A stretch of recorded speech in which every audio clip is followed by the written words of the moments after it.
À quel moment tu vois une frontière, toi, entre les deux, ou est-ce que tu vois simplement une continuité entre la représentation théâtrale que tu as voulu créer, qui est réelle, qui a un impact sur le réel, un impact sur la société? À quel moment tu lâches ça? À quel moment ce n'est plus ton geste artistique? À quel moment c'est la société qui reprend la main sur tout ça? Moi, je crois qu'on vit dans un moment historique où l'activisme est là, et peut-être la société civile a pris ou doit prendre la place de la politique, parce que la politique, la soi-disant politique, je parle en fait d'un point de vue germanophone de l'Allemagne, mais aussi de la Belgique, est en train de procéder à un système qui nous mène directement à la destruction de la planète. On le sait maintenant, on a tous les données en ce qui concerne le collapse climatique, mais il y a comme une impossibilité dans la vraie politique de réagir en fait.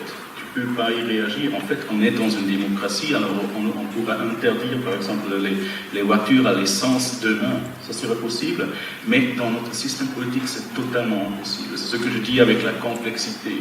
Alors pour aller à travers toutes les institutions, tu ne vas pas arriver avant que la planète est détruite. Alors la politique est trop lente et en même temps, dans la politique, il n'y a pas les institutions dont on a besoin. On a un capitalisme global, mais par exemple, on n'a pas un tribunal économique global où, comme Congolais, quand tu es expulsé de tes terres, tu pourrais faire appel. Ça n'existe pas. Alors l'art doit, à des moments, inventer ces institutions. Je te donne un tout petit exemple, avant qu'on peut-être passe à l'autre pour ne pas perdre trop de temps.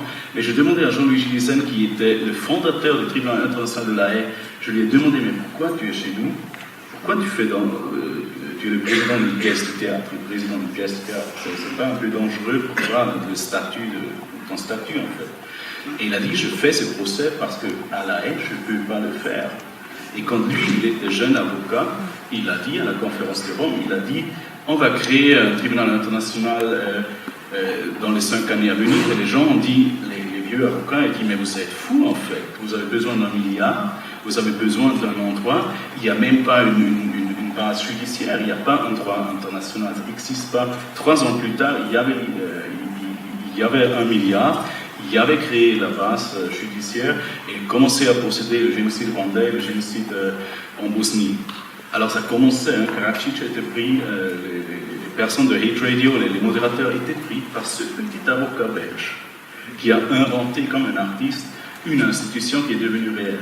Alors il faut se rappeler que toute institution, et c'est ma petite leçon de Bourdieu évidemment, a été créée à un moment et s'est normalisée à un moment plus tard. Mais il y a toujours la création et on peut créer d'autres choses. Quand les choses qu'on a créées, que peut-être nos parents, nos grands-parents ont créées, ne marchent plus, alors oublions cette chose et créons une nouvelle chose. C'est pour ça que nous sommes humains en fait. C'est pas dit qu'on doit attendre que la planète est détruite et on dit mais vous pouvez rien faire.